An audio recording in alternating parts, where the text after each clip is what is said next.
24절까지만 같이 한번 읽어볼까요? 21장 17절부터 24절까지 같이 한번 읽겠습니다. 사도행전 21장 17절부터 24절 시작. 예루살렘에 이르니 형제들이 우리를 기꺼이 영접하거늘 그 이튿날 바울이 우리와 함께 야고보에게로 들어가니 장로들도 다 있더라. 바울이 무난하고 하나님이 자기의 사역으로 말미암아 이방 가운데서 하신 일을 낱낱이 말하니 그들이 듣고 하나님께 영광을 돌리고 바울더러 이르되 형제여 그대도 보는 바에 유대인 중에 믿는 자 수만 명이 있으니 다 율법의 열성을 가진 자라. 내가 이방에 있는 모든 유대인들을 가르치되 모세를 배반하고 아들들에게 할례를 행하지 말고 또 관습을 지키지 말라 한다 함을 그들이 들었도다. 그러면 어찌할꼬 그들이 필연 그대가 온 것을 들으리니 우리가 말하는 이대로 하라. 서원한 네 사람이 우리에게 있으니 그들을 데리고 함께 결례를 행하고 그들을 위하여 비용을 내어 머리를 깎게 하라. 그러면 모든 사람이 그대에 대하여 들은 것이 사실이 아니고 그대도 율법을 다 지켜 행하는 줄로 알 것이라. 여기까지. 오늘 제목은 진리와 전통 그리고 오해 앞에서라는 제목으로 말씀 나누기를 원합니다. 지금 바울은 3차 여행을 마치고 그리고 또 예루살렘까지 왔죠. 원하는 목적대로 헌금을 가지고 이제 예루살렘에 와서 3차 선교 여행을 보고하는 그런 내용입니다. 그죠? 그래서 우리 17절에 보면 우리를 기꺼이 영접하거나, 그죠? 기꺼이 영접한다는 것은 반갑게 환대한다는 거예요. 그래서 바울 그 무리들, 그죠? 바울과 또 007 가방 하나씩 들었잖아요. 돈 가방을 들고 왔기 때문에 돈 때문에 환영했다기보다는 그들을 보는 것 자체로 얼마나 반가웠겠습니까? 소문이 무성하잖아요. 1차, 2차, 3차 그 10년이 넘는 세월 동안 복음을 전하러 다닌 그 바울이 또 예루살렘 교회를 돕기 위해서 그렇게 또 많은 형제들과 함께 물질을 들고 이리 왔다는 것을 생각할 때 얼마나 감사가 됩니까? 그죠? 그리고 또 특별히 뭐라고 합니까? 예루살렘도 많이 부흥했죠. 수만 명이 그리스도인들이 생겼다는 거예요. 유대인들인데 믿는 그리스도인들이 생겼다는 것입니다. 그런데 문제는 뭐냐면 그들이 유대인들이라는 거예요. 믿지만. 그래서 유대 간섭을 지키고 전통을 지키고, 그죠? 그러면서 또 복음도 믿고 이런 약간 좀 같이 곁따라가는 그런 믿음을 가진, 그래서 초신자겠죠. 분명히 그렇게 믿음이 숙성되고 이렇게 강한 믿음을 가진 사람들이 진리에 바울처럼 그런 진리에 가는 사람들이 아니다 보니까 소문에 소문을 들고 이 바울은 율법을 지키지 않는다. 유대인들인데 율법을 지키지 않는다. 이렇게 이제 소문이 자자한 거예요. 우리 21절에 보면 이렇게 돼 있죠. 내가 이방에 있는 모든 유대인을 가르치되 모세를 배반하고 아들들에게 할례를 행하지 말고 또 관습을 지키지 말라 한 다음을 그들이 들었도다. 모세를 배반했다는 거예요. 그 율법적인 그런 그죠 유대 그 제사 문화 또 율법적인 뭐 365가지 그런 어떤 전통들 또 할례 안식일 지키는 거 그죠 정결 예식 뭐 이런 것들을 필요 없다고 말한다는 거예요. 그리고 아들들에게까지 할례를 안 행해도 된다 이렇게 가르쳤다는 거예요. 이거 좀 심각하죠. 심각한 오해가 있잖아요. 어떻게 해야 됩니까? 야고보가 중재를 합니다. 서원한 사람이 네 사람이 있다 지금. 서원 규례는 민수기 6장 13절부터 있죠. 거기 가면 이제 서원한 사람은 그죠 어떻게 합니까? 머리도 깎지 않고 나실인 서원 그렇게 하잖아요. 머리 깎지 않고 또 포도주나 독주 마시지 않고 또 부정한 것에 가까이 가지 않고 시체를 만지지 않고 그죠 이런 것들을 이제 지키는 그런 서원 규례가 있는데 뭐 보통 한 3년 뭐 이렇게 하는 것 같아요. 그래서 3년을 지나고 나면 이제 양을 그죠 순양 뭐 이렇게 좀 준비된 양들을 3마리 바치고 한강줄이 무교병 떡을 바치고 그거 말고도 여러 가지 귀한 것들로 잔치를 벌이듯이 이렇게 이제 서원을 끝내는 예식으로 이렇게 성전에서 제사를 드리는 거예요. 뭐 꼭 성전이 아니면 또 다른 곳에서 그렇게 또 해야 되겠죠. 어쩔 수 없이. 어쨌든 그런 것을 하는데 문제는 뭐냐면 돈이 많이 들어요. 그래서 누군가가 대신 돈을 내주는 풍습이 있었습니다. 그러면 이제 서원을 이제 마치고 이렇게 하나님 앞에 그 서원을 마치는 예식을 하는 거예요. 그런데 이제 이 사람들이 4사람이나 있는데 그 유대인 그리스도인 중에 서원을 이제 마치는 시기가 됐는데 물질이 없다는 거예요. 대신 바울 네가 그 서원 마치는 사람이 물질을 대라. 그리고 거기에 같이 있어라. 그러면 너도 유대적인 율법을 지키는 사람으로 사람들이 이제 인정을 하게 될 것이 아닌가. 야고보가 아주 지혜롭게 이렇게 제안을 했죠. 그래서 이제 바울은 그렇게 이제 하기로 했어요. 그래서 그걸 다 마쳤습니다. 결례 기간 만기된 것을 신고했습니다. 그죠? 그런 내용이죠. 그래서 이제 여기서 보면 그 이방인들에게 총회를 하고 편지를 보낸 내용에는 뭐가 있죠? 우상 제물, 그죠? 우상 제물 먹지 말고, 또 목매어 죽인 것, 또 피채 먹지 말고, 그죠? 또 뭐 그런 음행을 하지 말고 이런 내용들을 가지고 편지를 써서 이방인들은 유대인이 아니기 때문에 요거 4가지, 사실은 요 4가지는 우상 숭배의 풍습입니다. 우상 숭배의 풍습. 그래서 우상 숭배는 하지 말고 율법에서 자유롭다. 이렇게 해가지고 이제 우리 서신을 보내가지고 이방인들은 자유롭다. 믿음 안에서. 근데 유대인들은 아니잖아요. 유대인은 유대인이잖아. 그러니까 솔직히 말하면 어정쩡한 거예요. 그러나 바울도 유대인이지만 유대인이죠. 그래서 율법을 지켰어요. 우리 사도행전 16장에도 보면 바울이 자기도 서원을 하고 정결례식을 또 마치는 것을 보게 됩니다. 그리고 또 뭐가 있죠? 디모데는 그 아버지가 헬라인입니다. 그죠? 아들 같은 디모데는 그렇게 헬라인입니다. 헬라인. 그러다 보니까 이 할례나 이런 거 안 해도 돼요. 그런데 엄마가 유대인이니까 너도 그러면 복음을 전하기 위해서 안 해도 되지만 안 해도 아무 문제 없어요. 하지만 어떻게 해요? 너도 할례를 해라 해가지고 디모데에게 할례를 행하고 유대인으로 이렇게 활동을 하는 거예요. 왜? 복음을 위해서입니다. 복음을 위해서. 그죠? 그렇게 복음을 위해서 바울이 그렇게 했던 것을 보게 됩니다. 하지만 그죠? 우리 바울이 가졌던 유대인이지만 바울이 가졌던 믿음 뭡니까? 율법을 한편 자기는 유대인이니까 지키고 또 디모데 아들에게까지 헬라 아버지를 둔 사람이지만 그죠? 유대인이 되는 그런 풍습을 했는데 바울이 가졌던 진짜 믿음은 뭐죠? 그런 복음 안에서는 자유를 누린 거예요. 자유로운 거예요. 자기는. 오직 뭡니까? 구원은 하나님의 자녀가 되는 것은 뭐로? 믿음으로 구원받는다는 거예요. 다른 거는 다 소용이 없다는 거예요. 그런 확신이 있었습니다. 확신. 다만 뭐죠? 그 오늘 말씀에도 히브리서 말씀에도 있지만 계획할 때까지 맡겨둔 것이라. 이 구약의 모든 것들은 메시아를 드러내고 또 이 사람들에게 진짜 구원의 필요성, 자기가 죄인이라는 걸 깨닫게 하기 위한 어떤 모델로서 주어진 것이지 그 자체로 복음의 효력이 있는 게 아니라고요. 복음을 드러내는 어떤 방향, 그죠? 그런 거지 나침반이지 절대 그 자체가 복음이 아니었다는 겁니다. 율법은. 그러나 유대인들은 조상 대대로 하나님 말씀을 우리 유대인들에게 줬고 또 그 말씀으로 하나님께 나아가다 보니까 그거 지킨다고 해가 잘못된 건 없잖아요.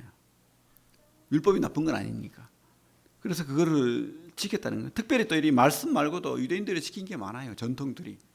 그렇죠? 온갖 뭐 자기들이 만든 그런 정결례, 전통, 뭐 음식 관리 뭐 이런 것들을 세세하게 또 만들어 가지고 자기들이 지켜왔던 거예요. 그래서 그리스도인들은 참 그죠? 유대인으로 살기가 쉽지 않습니다. 그죠? 뭐 언제 음식은 뭐만 먹고 어떻게 먹고 어디서 먹고 또 손을 어떻게 씻고 안식일은 어떻게 지키고 그죠? 안식일 날은 뭐 자기들 또 파벌이 있어요. 또 파대로 또 다른데 뭐 하루에 걸을 수 있는 양이 뭐 4km만 갈 수 있다. 아니다. 1km만 아니다. 꼼짝 말고 집에 있어야 된다. 뭐 그죠? 여러 가지가 있는데 그런 것들을 이제 유대 그리스도인들은 자기들이 하나님 앞에 사는 방법으로 지켜왔던 건 전통으로. 그죠? 바울도 근데 자기가 스스로 말하잖아. 철저한 나는 유대인이었다. 그래가지고 바울은 그 율법을 지키다가 그리스도인이 되었지만 그렇다고 해가지고 자기가 이 율법을 버렸느냐? 절대 그렇지 않았다는 거죠. 이 전체 성경을 보면 절대 그렇게 하지 않았다는 것을 보게 됩니다. 그러나 바울은 분명히 알았어요. 율법은 율법일 뿐이고 지나간 것이라는 것. 그래서 우리 고린도전서 여기 손을 놓고 고린도전서 말씀을 한번 보겠습니다. 고린도전서 9장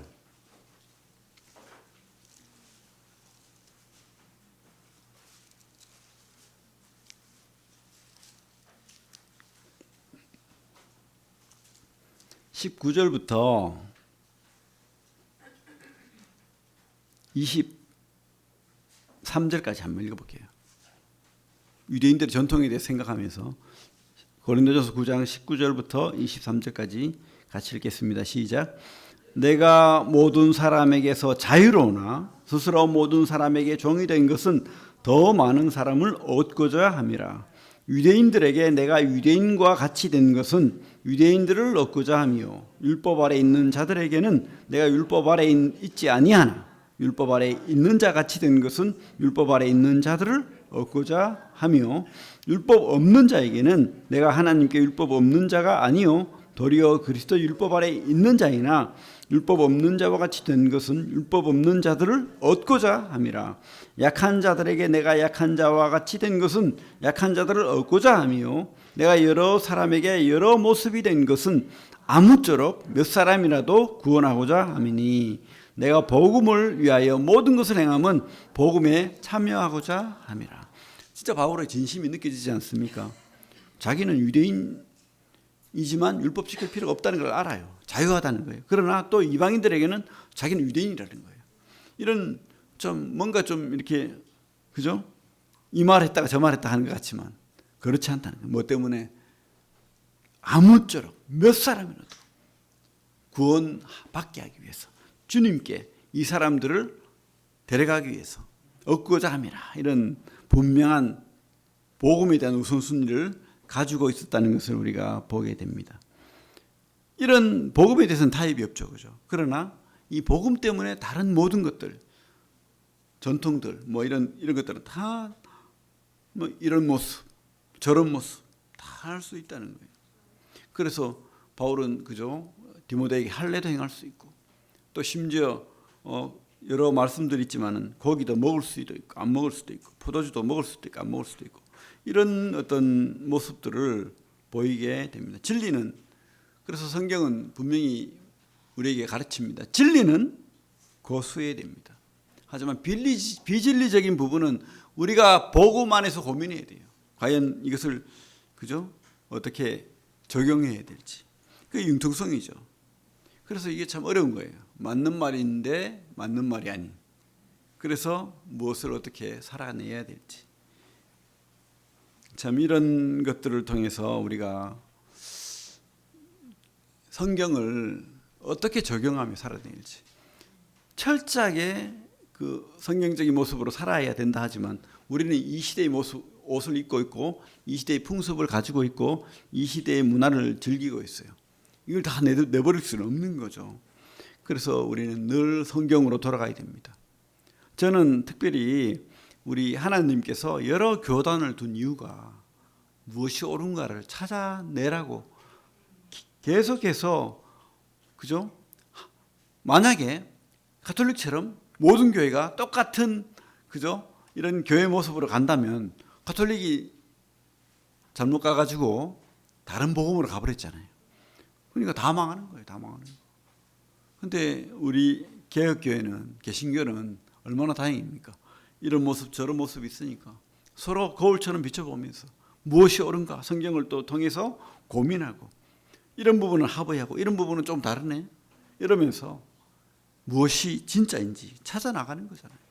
그런 모습 속에서 우리 불에 들린 우리 모임도 그렇게 개혁되어서 나온 거예요. 1819세기에 초에 그 당시 영국 성공, 특별히 영국 성공에 완전히 이렇게 그죠?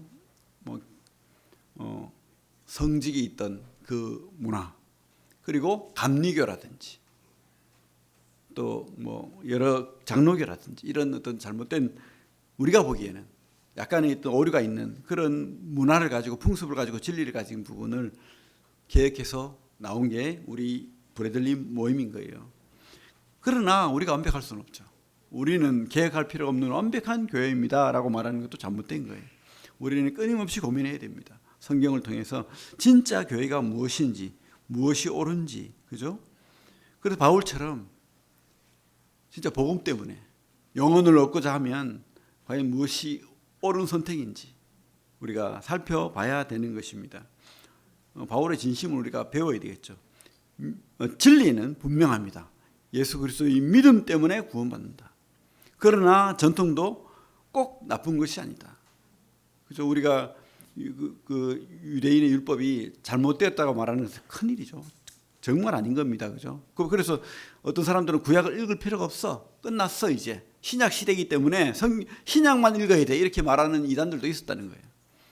절대 잘못된 거죠.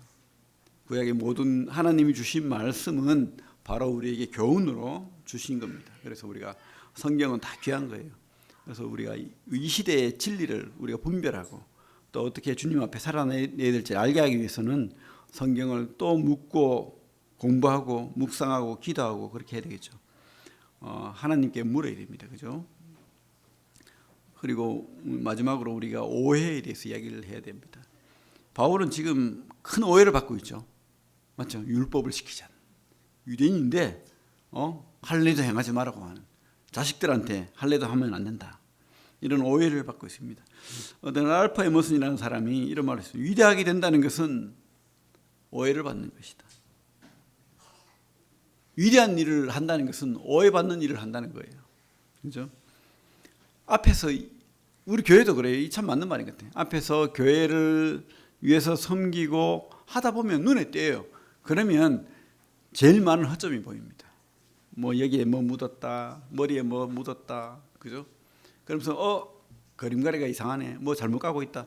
그럼 잘못 가고 있는 건 또 지적해서 또 고쳐야 되겠죠. 물론 그렇습니다. 하지만 어쨌든 바로 가더라도 그런 잘못된 부분이 잘 보이는 거예요. 여러분들이 교회를 섬기기 위해서 이런 일을 하다 보면, 섬기다 보면 그런 일이 많은 거예요. 앞선자가 총을 맞을 수 있는 겁니다.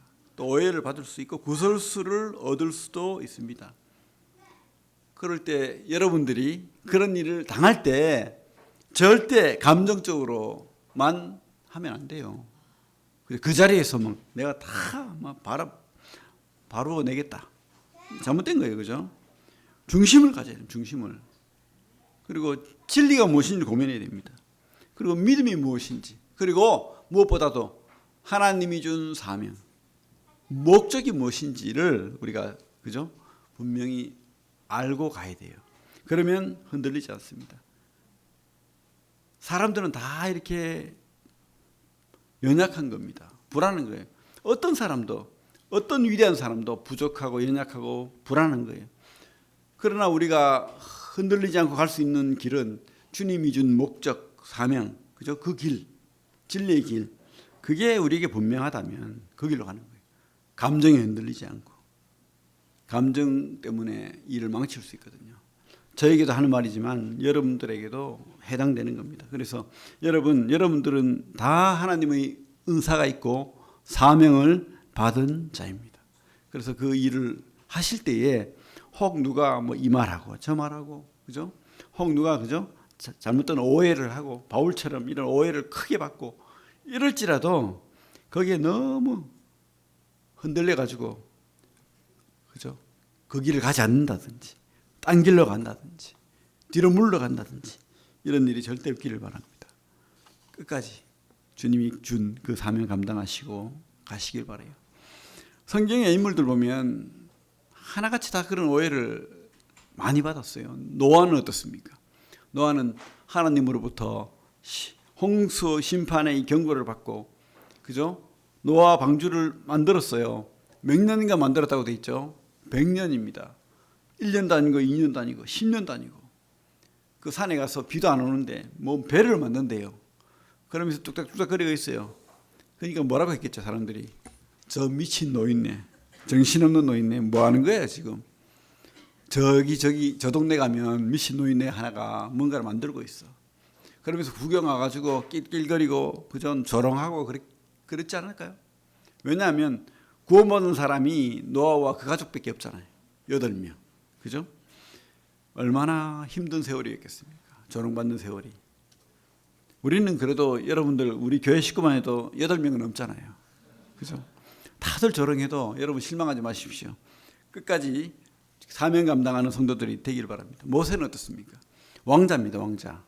그래서 얼마든지 누릴 수 있고 또 왕이 될 수 있는 그런 인물이었습니다. 그런데 자기 민족을 생각하고 참 목적이 분명히 생겼어요. 그래서 자기 민족을 보살피다 보니까, 그죠? 애굽 학대자를 죽여버렸잖아요.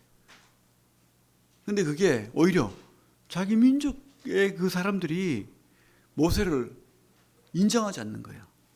그래가지고 모세의 정치적인 대적자에게 고발을 하려고 하는 거예요. 도망간 거잖아요. 얼마나 비참합니까? 그죠? 자기 진심은 몰라주고 자기 민족이 자기를 고발하는 그런 오해를 받고 쫓겨납니다.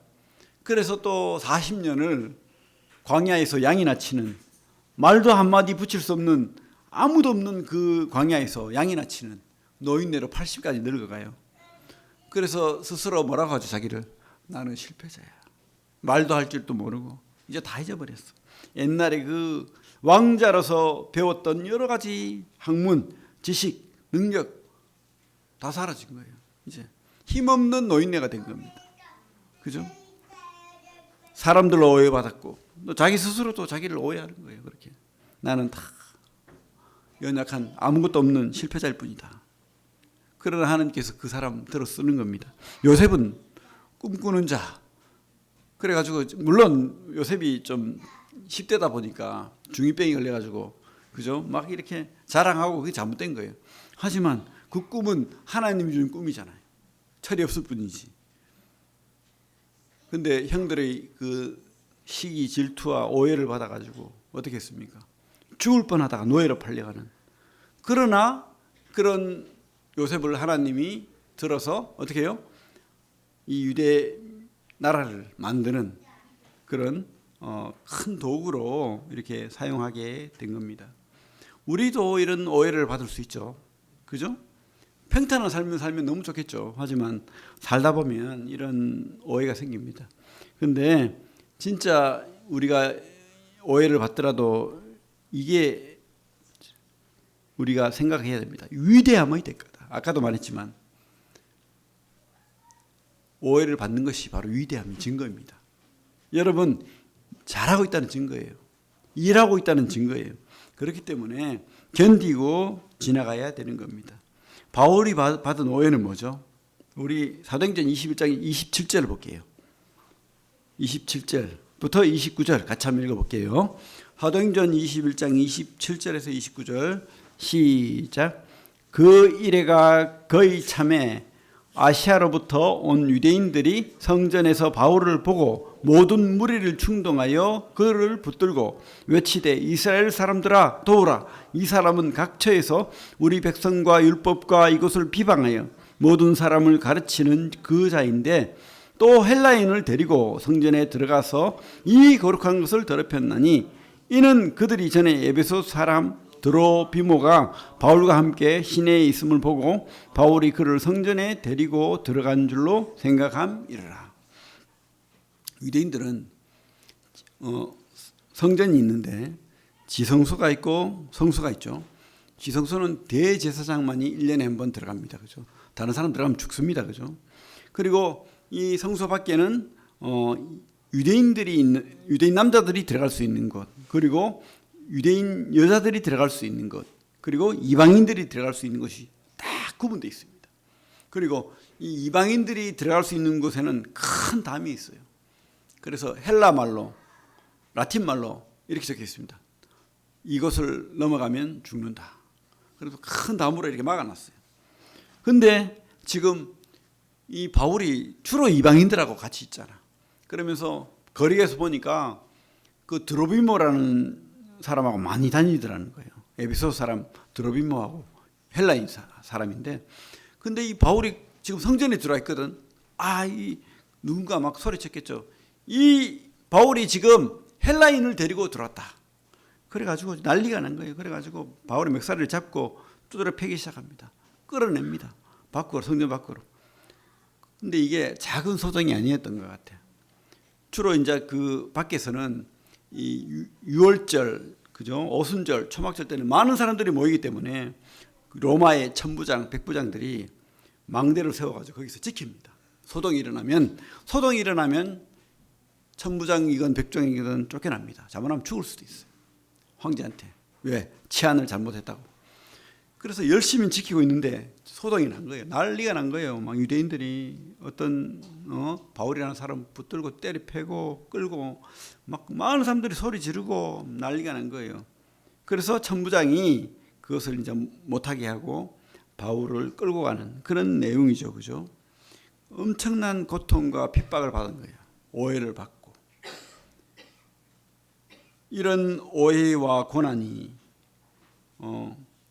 이런 한계상이 우리에게 올 수 있습니다. 언제든지. 이럴 때 어떻게 해야 되죠? 할 수 없잖아요. 바울이 지금 무슨 힘이 있습니까? 1대 만인데 1대 만이에요. 내가 볼 때는. 그러니까 막 꼼짝없이 죽은 목숨이죠. 하나님이 은혜로 이런 오해가 없도록 해주면 너무 좋겠는데 이런 한계상이 올 때가 있습니다. 근데 어떤 분이 이런 말씀을 했어요. 인간의 한계상이 하나님의 기회이다. 인간이 일할 수 없을 때 하나님이 일한다. 이게 참 합당한 것 같아요. 바울은 지금 아무것도 할 수 없어요. 그죠? 그때 어떻게 해야 됩니까? 기도해야 되겠죠. 하나님, 내가 할 수 없을 때 주님에게 맡기는 거예요. 주님에게 기도하고. 주님이 이런 말씀했죠. 마태복음 11장 28절에 수고하고 무거운 짐진 자들아 다 내게로 오라. 내가 너희를 쉬게 하리라. 그죠? 우리가 어떤 고난을 받건 오해를 받건 이런 한계 상황이 왔을 때에 우리는 맡겨야 됩니다. 주님한테 맡겨야 돼요. 우리가 풀 수 없어요. 그래서 기도하는 밖에 없습니다. 간절하게 기도하면 풀립니다. 그래서 오해는 견뎌야 되고 오해 때문에 흔들리지 말아야 되고 오해 때문에 우리 목적을 사명을 잃어버리지 말아야 됩니다. 그리고 기도하고 맡겨야 됩니다. 근데요, 이 받은 오해가 바로 하나님의 뜻이었어요. 이게 중요한 겁니다. 이게 이런 오해를 안 받고 살면 너무 좋았겠지만 이런 오해를 통해서 바울이 지금 어떻게 됩니까? 감옥에 갇히잖아요. 그래서 예루살렘 서쪽에 그 지중해변에 가이사라라는 곳, 그죠? 아주 좋은 휴양지가 있는데 총독들이 거기 관저가 있어요. 그래서 해변가고 거기 감옥에서 그 좋은 곳에서 감옥 생활을 합니다. 2년간. 로마인이다 보니까 막 그렇게 학대당하고 있었지는 않는 것 같아요. 조금 편안하게 감옥 생활을 했고 또 이 로마 시민이다 보니까 황제에게 내가 재판을 받겠다 해가지고 2년 동안 갇혀 있다가 공짜 배를 타고 물론 어려운 과정이었지만 로마까지 배를 타고 로마에 가서 로마 감옥에서 2년간 또 감옥 생활을 합니다. 그런데 이게 바로 하나님의 뜻이었고 기회였습니다. 우리 여기 손을 놓고 빌립보서 말씀 볼게요. 빌립보서 1장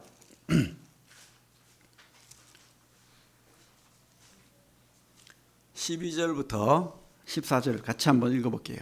로마서 1장, 빌립보서 1장 페이지는 318페이지입니다.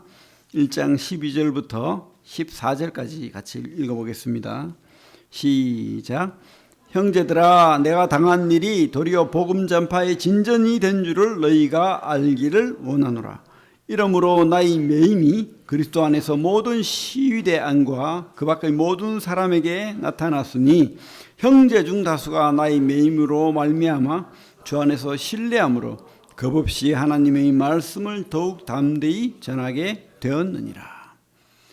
이런 참 곤란, 한계 상황, 핍박이 바로 공짜로 로마로 가고 또 무엇보다도 공짜로 이 왕실의 귀족 사회의 복음을 전하게 되는 계기가 된 겁니다. 왜냐하면 바울을 지키는 그 로마 군인들이 주로 귀족들 그리고 왕실하고 관계된 사람들입니다.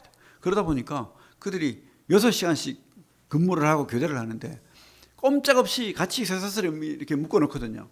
꼼짝없이 바울 말을 들어야 되는 거야. 6시간 동안 성경 공부하고 가는 거예요. 또 그 다음 날 나가 또 성경 공부하고 가고 하다 보니까 그리스도인이 되었어요. 그래가지고 그 사람들을 통해서 많은 로마 왕실의 여인들이 믿고 구원받았습니다. 특별히 황제의 엄마까지 구원받는 그런 일이 많았다는 거예요. 그래서 바울이 뭐라고 하죠? 바울이 내가 당한 일이 도리어 복음 전파의 진전이 된 줄을 너희가 알기를 원하노라. 그죠? 그래서 우리가 오해를 받더라도 실망하지 말고 견디고 흔들리지 말아야 됩니다. 여러분들이 주님의 일을 하고 주님의 사역을 감당할 때 이런 일이 반드시 있습니다. 금방 있을 수도 있고 없다가 있을 수도 있고 그런 거예요. 없다는 것이 이상한 거죠. 그죠? 그럴 때마다 우리는 흔들리지 않고 이렇게 주님한테 맡기고 기도하고 살아내야 될 줄로 믿습니다. 우리는 참 복음의 진리를 고수해야 됩니다. 그죠? 그러나 여러 사정 가운데 우리가 어려움을 당할 때 왜 이런 어려움이 우리에게 왔는지 생각하고 바울처럼 바울은 복음 때문에 모든 것을 판단했습니다. 복음 때문에 내가 고기를 안 먹어야 되겠다 하면 안 먹습니다. 이 사람이 고기를 먹는 것을 싫어해요. 고기 그죠? 우리가 그렇잖아요. 유대인들은 돼지고기 안 먹거든요. 근데 자유롭게 먹을 수도 있잖아요. 그런데 이 유대인들이 그 고기를 먹는 것을 싫어하면 안 먹는 거예요. 또 특별히 이 당시 고기는 제사 드리는 풍습이 있어가지고 그 제사를 드리고 다 나옵니다. 근데 이 그리스도인들은 그 제물 이 고기로 나와서 시중에 판 그 고기라도 먹을 수 있습니다. 그죠? 아무 문제 없잖아요. 근데 내가 이 고기를 먹음으로 말미암아서 제물은 절대 먹으면 안 되라고 말하는 그 사람을 실족해 한다면 안 먹겠다는 거예요. 아예 고기를 안 먹겠다는 거예요. 그 외에는 고기가 없어요. 그죠? 그러니까 제물만 이렇게 고기가 시중에 팔리거든. 안 먹겠다는 거예요. 그 한 사람 때문에. 그래서 참 이렇게 복음 때문에 여러 사정을 감안하면서 살아가는 바울. 그러나 그 오해가 바로 하나님 뜻인 것을 또 생각하면서 주님께 묻고 의지하고 그 사명 감당하는 바울을 우리가 열심히 살아가는 그 바울을 우리가 깨닫고 배워야 될 줄로 믿습니다. 스퍼전이라는 유명한 목사님이 있었어요. 영국에 1800년대 후반에. 진짜 그 당시 교회 치고는 굉장히 많은 성도가 모이는 10,000명 가까이 성도가 모이는 그런 큰 교회를 섬기고 있었는데 이 스펄전에게도 똑같은 오해가 이제 생기는 거예요. 그리고 또 시비가 붙었어요. 그래서 도저히 해결할 길이 없는 거예요. 낙심도 되고. 그래서 이제 교회를 그만두기로 했습니다. 아, 내가 여기 있으면 안 되겠구나 하고는 이제 집집마다 이제 가정들을 다 찾아다니면서 신방을 하고 내가 그만둬야지 하고 어떤 농장을 찾아갔어요. 그래서 가정 예배를 다 드리고 나오는데 이제 농장에 소가 있잖아요. 소가 목을 쭉 내밀고는 전부 다 이렇게 푸른 초장을 향해서 계속 쳐다보고 있는 거예요. 목을 빼고는. 소가 왜 저러느냐 하니까 저기 울타리 저 넘어갈 수도 없고 부술 수도 없고 지금 나를 기다리고 있어요. 내가 풀어주면 나가고 묶어놓으면 저러고 있습니다. 이러고 있는 거예요. 그때에 이 스펄전이 이 머리에 충격을 받았어요. 아, 소도 저렇게 하는데 내가 뭐라고? 하나님이 가두어 둔 한계 상황을 둔 이 환경을 내가 뭐 때문에 내가 뭐라고 지금 그만두고 하냐? 주님이 이 상황을 풀어줄 때까지는 내가 주님만 바라보겠다. 이러고 이제 그 어려움을 견뎌내고 이겨나갔다고 합니다. 여러분들이 어떤 교회 일을 하고 또 주님 앞에 살아갈 때 이런 어려움, 오해 있을 줄로 믿습니다. 그때에 그저 바울처럼 4년이나 갇혀 있었잖아요. 주님이 풀어줄 때까지, 하나님이 풀릴 때까지 있어야 되는 거예요. 주님만 바라보고. 근데 그게 주님의 뜻이었던 겁니다. 그래서 우리가 참 성경을 통해서, 바울을 통해서 우리가 진리가 무엇인지, 그리고 우리가 따라가도 되는 전통이 무엇인지, 그죠?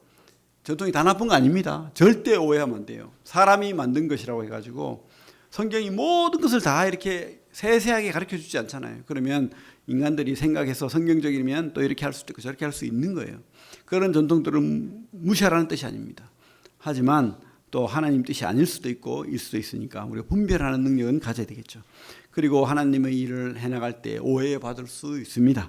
그때마다 주님 앞에 묻고 기도하고 또 주님 앞에 의지하면서 주님이 풀어줄 때까지 기다리시는 그런 지혜도 필요할 줄로 믿습니다. 예, 우리 바울을 통해서 진리와 전통 그리고 오해 앞에서 우리가 어떻게 행해야 될지 깨달았으면 좋겠습니다. 예, 기도하겠습니다.